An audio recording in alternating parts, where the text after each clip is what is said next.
Good afternoon, Lisa. Good afternoon, Andrew. Don't laugh. I was having a spot of bother, wasn't I? Yes. In lots of ways. Right, there is one more Are You Being Served episode Yes. Well, to do.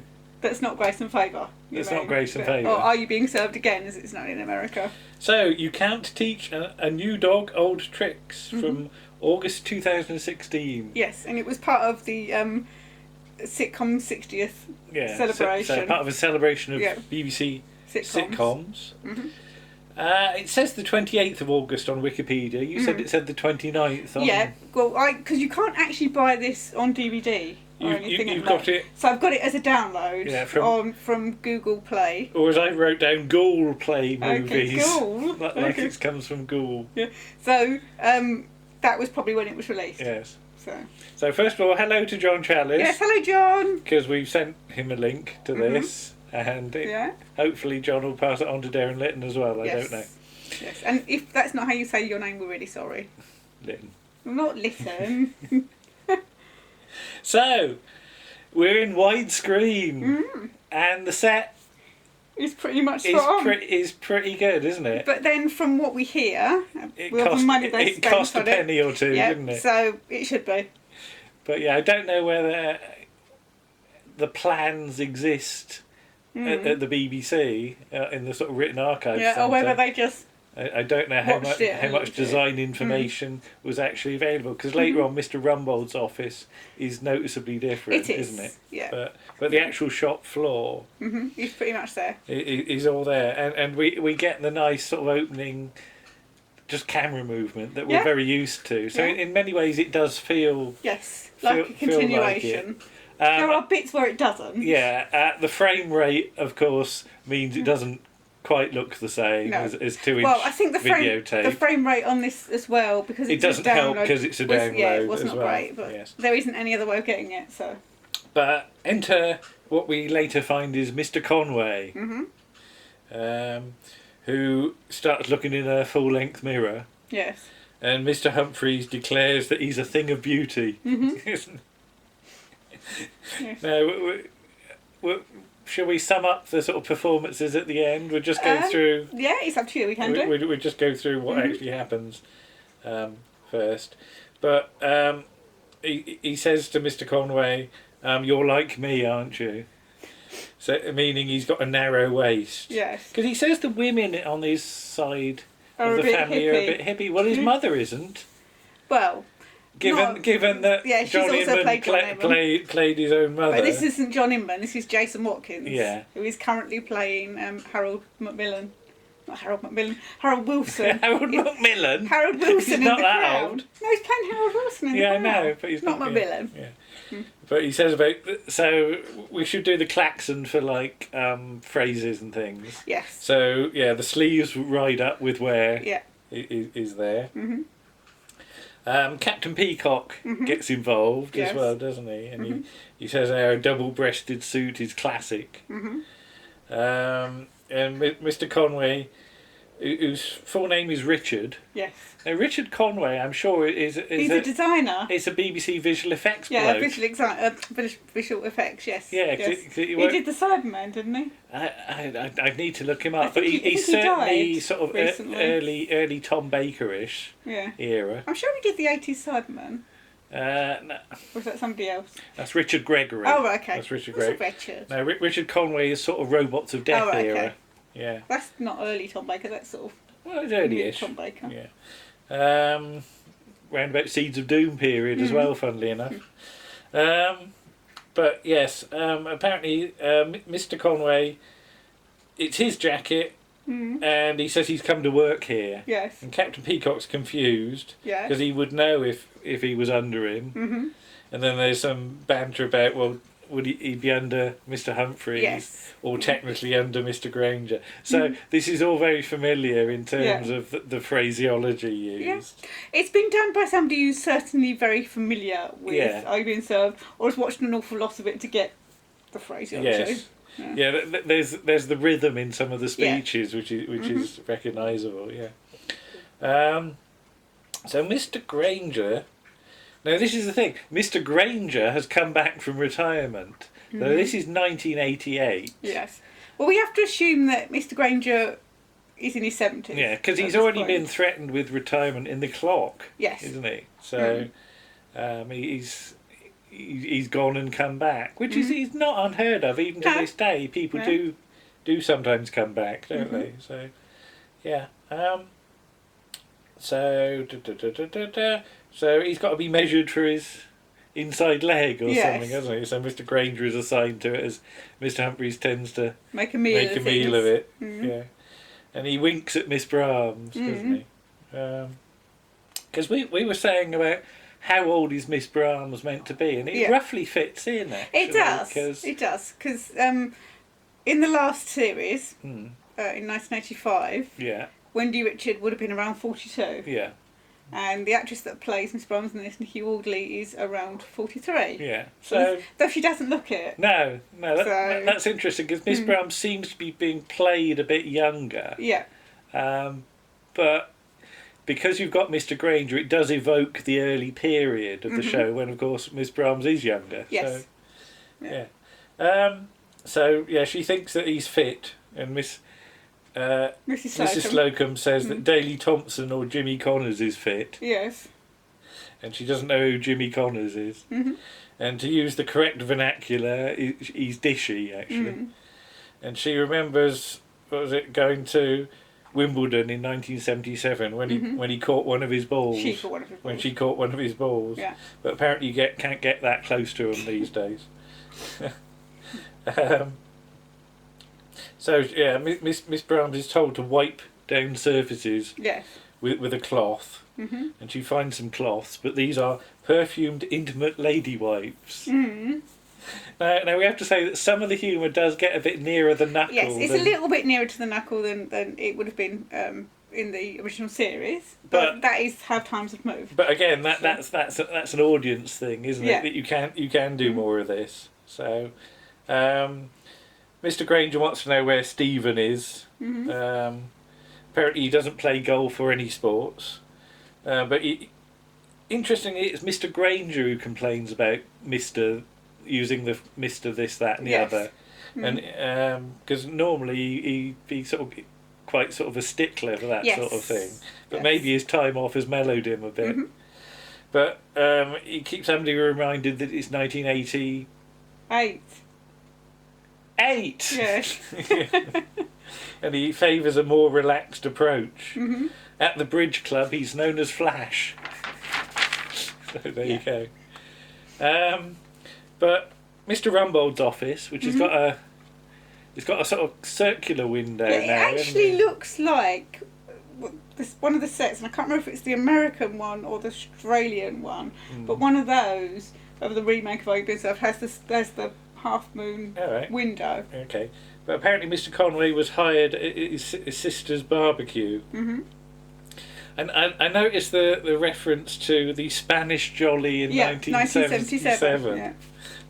So points for that, and that probably would go over the heads of most people. Yeah. So there's nice little fan touches, fan references being put in here. So we appreciate that. But apparently that the dog was choking on something, wasn't it? And Mr. Conway's finger was brought into play, shall we say? Which is handy to know, apparently. So he wanted a job, but Captain Peacock says it's a finely balanced team, and maybe he should start off in ladies' shoes or something like that. And climb his way up. Mr. Humphreys is talking to Mr. Conway, and he wants to know how much experience he's got. But apparently he has none.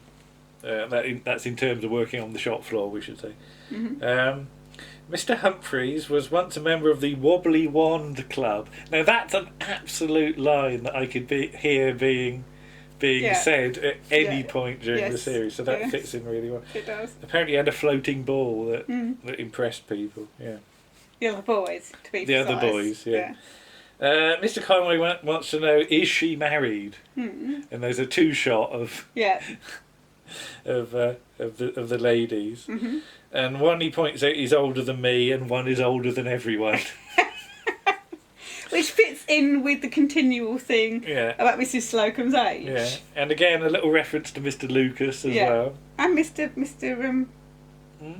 And the other one as well. The other one? What other I've forgotten his name. Mr. Spooner. All right, Sorry, it was only last week we were talking about him, for God's sake. Can you forget Mr. Spooner? Obviously, quite easily. But enter Mr. Harmon, or as I put in brackets, Mr. Mash. Yes. Because Arthur Smith's way of playing it does feel more like Mr. Mash. Yeah, it's more abrasive than Mr. Harmon. Yeah. Mr. Harmon, although he could be abrasive, he was more usually on more friendly terms with them, and obviously because he got involved in lots of the stuff that happened. Yeah. So he does wonder. We do wonder what happened to Mr. Mash. I often wonder that, because you never see him again. He went off to be in another sitcom, didn't he? Well, yeah. But he sort of has a look at the sort of model that Mrs. Slocum is fiddling with, which apparently is missing its raspberry ripples. I haven't had raspberry ripple in years. For God's sake. I fancy a bit of raspberry ripple now. That's like ice cream and not what you're thinking of. You're thinking of like a chocolate bar, aren't you? No, I'm thinking of ice cream. Thinking of ice cream? Yeah. You don't have ice cream? I might have. But he's after some bags, isn't he? Some big Grace Brothers bags. You've got one of those. You've got Grace Brothers. Not a stiff, shiny one. Not a stiff one. What's yours? All floppy? It's floppy, yeah. Yeah. It's what the bags would be like now. But they've launched a new perfume, which he describes as Belly. Yes. Which is Belle. That's quite a Mr. Harmon thing, actually, Belly. Pronouncing it incorrectly. But he's after leftovers from the buffet, which might include lobster and caviar. So he goes off with two bags. And what was it Mrs. Slocum says about she had, was it lobster or was it caviar? Lobster at Mr. Akbar's flat going. Though her pussy had a sneezing fit. And even the use of Mr. Akbar. Yeah. Is Nobody's going to remember Mr. Akbar. Because he's just her neighbour, and on a couple of occasions she talks to him on the telephone. Yeah. So Darren obviously watched a lot of Are You Being Served, or he remembers it from the original, and has watched a lot of Are You Being Served. Yeah. But Mr. Conway wants to know whether he can take Miss Brahms up the Regal. Yes. Yeah.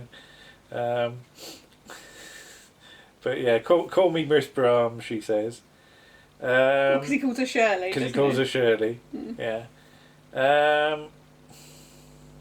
Because Mr. Granger says he first met Mrs. Granger on the shop floor when the lift doors opened and there she was. Yes. And he thinks it was just like yesterday.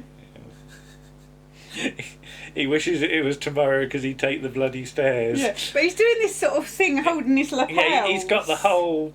He's got the body language right as well. Yes, it's Roy Barraclough. I would actually say Roy Barraclough probably gets closest to the original portrayal of his character, because everybody's. I think it's fair to say everybody's good, but Roy Barraclough is the standout. Yeah. Just for the precision of it. Yeah. But yes. But we should say John Challis does some bits with his head that you can see Frank Fulton, the way he moves his head, and you can see Frank Fulton doing. So he's very good as well. I guess.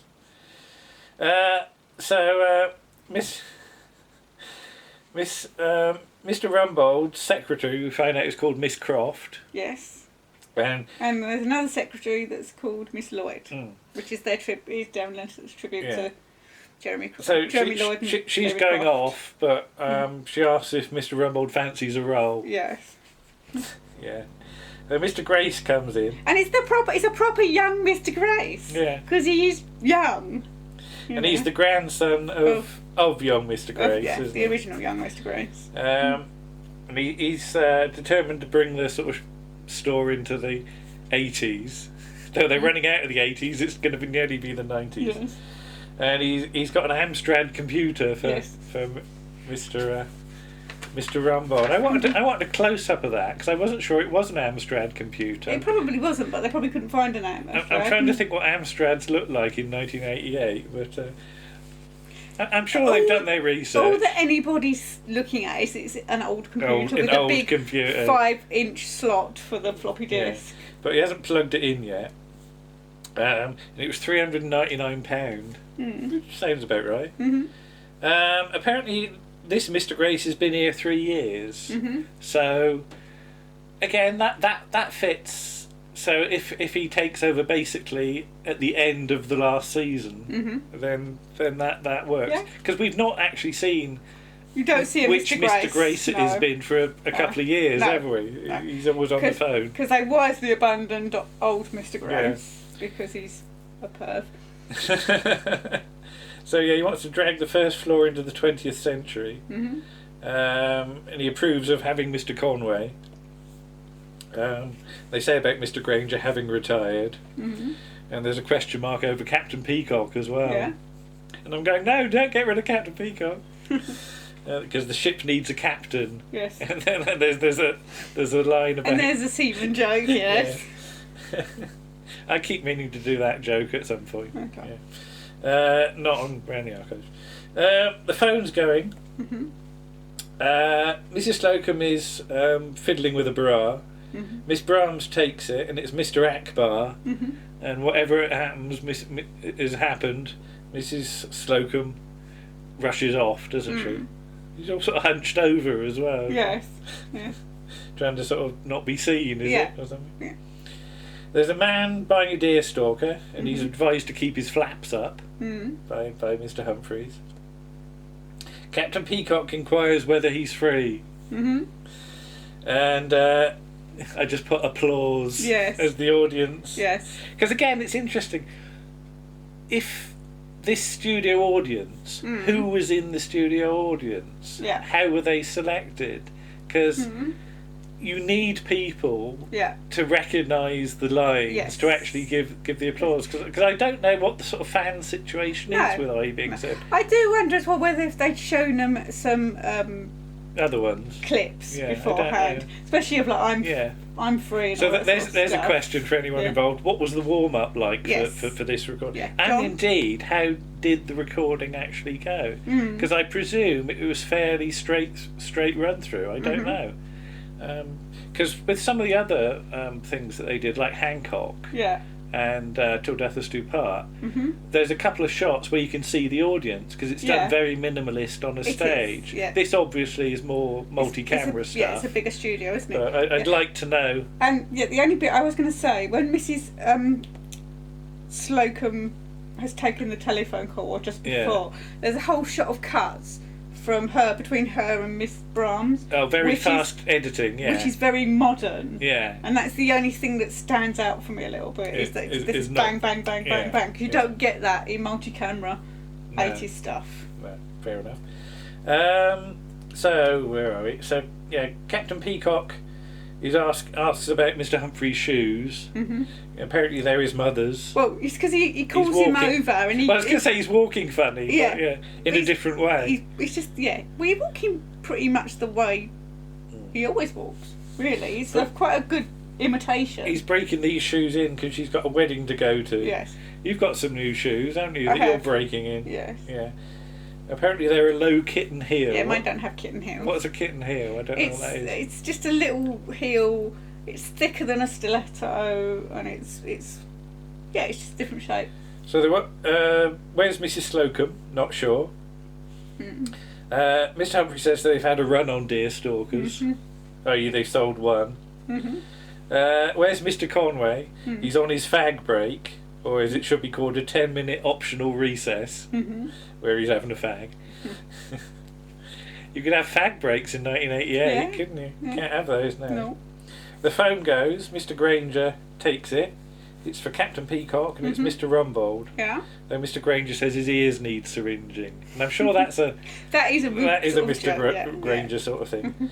Apparently, there's going to be a meeting in the office with Mr. Grace, and Miss Croft and Mr. Rumbold are struggling with the computer, aren't they? And there's all this innuendo about what Miss Croft is doing. And why is there not a plug nearer to his desk? Yeah. Why is his desk on the opposite side of the room to the block? It's very dangerous. Somebody's going to trip over there. Pull it off. But yeah, Miss Croft was struggling with my hardware. And then Mr. Granger sort of overhears some more sort of goings on, and we get to glass of water for Mr. Granger. Yay. So yeah, Mr. Grace says about 100 years of trading, or near as damn it, and he describes the ladies and gents floor as somewhere between the Roman Empire and the Black Death. Mr. Granger seems to get in his head that he's going to be killed or something. Yeah, well, he says something about he says he's going to bring him into the modern age if it kills him, or preferably them. Yeah. So he takes it as a threat, doesn't he, Mr. Granger? Yeah.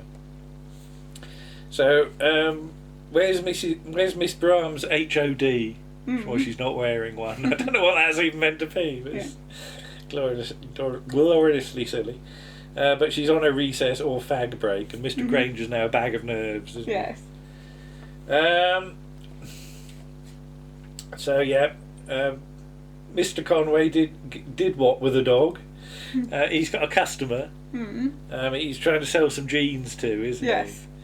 And with a bit of assistance from Miss Brahms, he sells them. So there's 2 pairs. So he does better than Mr. Lucas does in his first day, doesn't he? So Mr.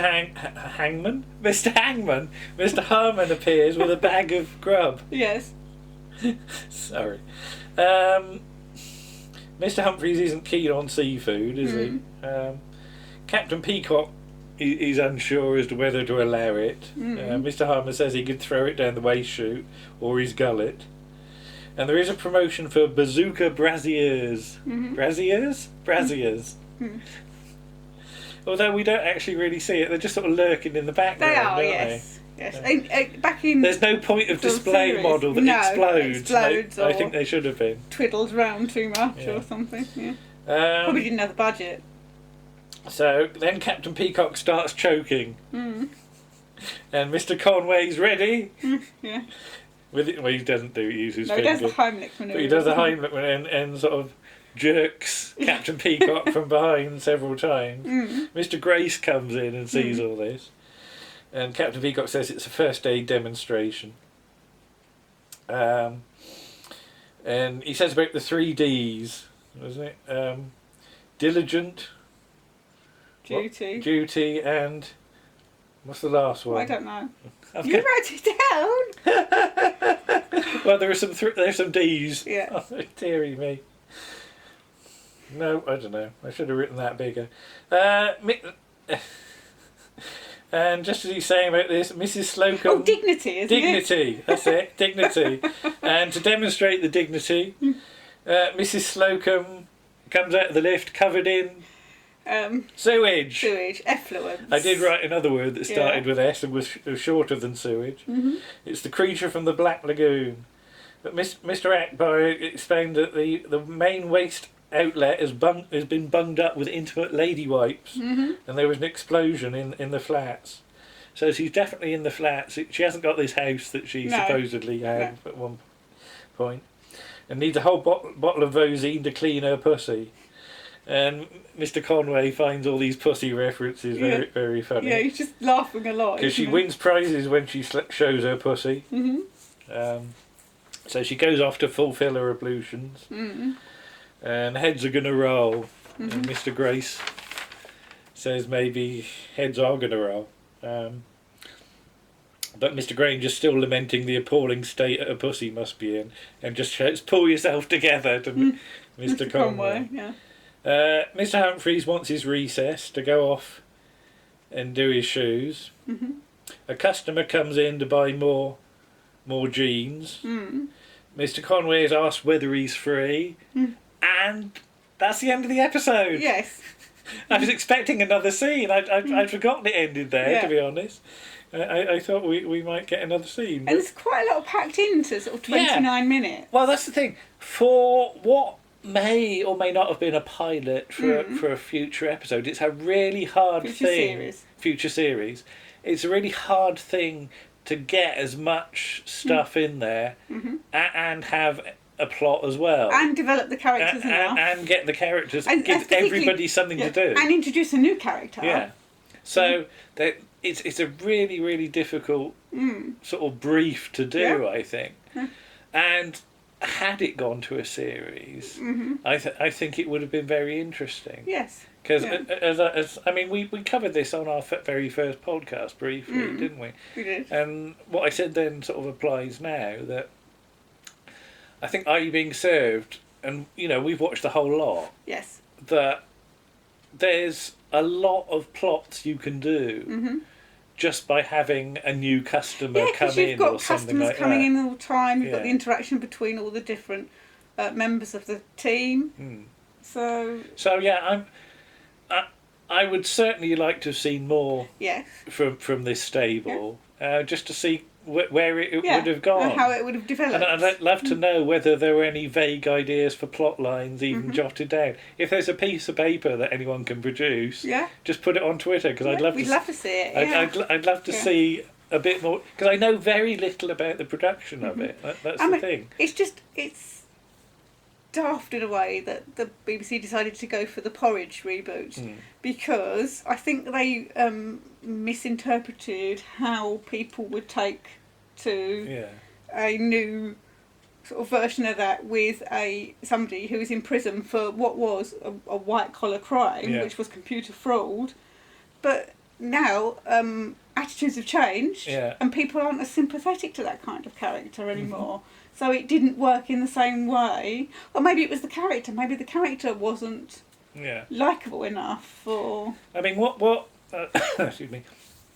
What I will say is that I think the recent success of the 3 new Dad's Army episodes just proves that that you shouldn't just do one. No. You should do several. Yeah. Because that allows people to get into the characters and because there is a lot of pressure on just a single episode. That's the thing. And given that you've got that big set, having it, well, I don't know that you could have it as a standing set necessarily, but having it in storage ready to do would actually make the investment in it, would spread it out over the thing. Maybe it was the thing that people, much like the TARDIS in first season Doctor Who, people maybe just looked at the price of it and thought, oh, this is too expensive for if you'd gone forward with it, it would have actually worked out a lot cheaper just to do. So I don't know, but that's the thing. I'm guessing here, but I do wonder if there was some sort of that thinking behind it. I don't know. But it did have a potential, and it's sad that it that's the thing. Given a chance. I am disappointed we didn't get more. Yes. That's the thing, because it could have been very interesting. So thank you to everyone. Yes. For a glimpse of what might have been. I think that's the thing, and we'll see you all again with something else. Yes. Bye-bye. Bye.